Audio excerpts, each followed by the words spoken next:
আসন্ন জাতীয় সংসদ নির্বাচনকে সামনে রেখে গাজীপুর ১ আসনে নির্বাচনী প্রচারণা ক্রমেই জোরালো হচ্ছে।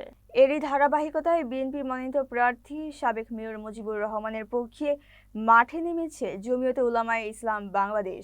কালিয়াকৈর উপজেলার বিভিন্ন এলাকায় দলটির নেতাকর্মীরা গণসংযোগ চালান এবং সাধারণ ভোটারদের মাঝে লিফলেট বিতরণ করেন।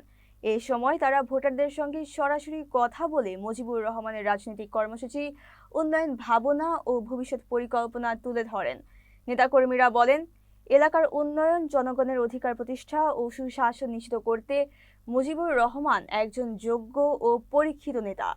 গণসংযোগ ও নির্বাচনী পথসভায় স্থানীয় জনগণের স্বতঃস্ফূর্ত সাড়া লক্ষ্য করা যায়।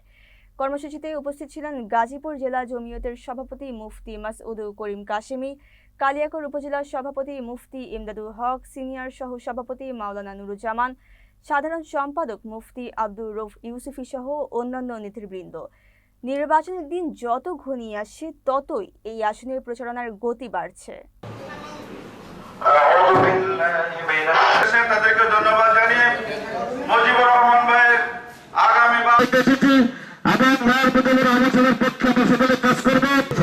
আমার সংগ্রামী সালাম, আসসালামু আলাইকুম।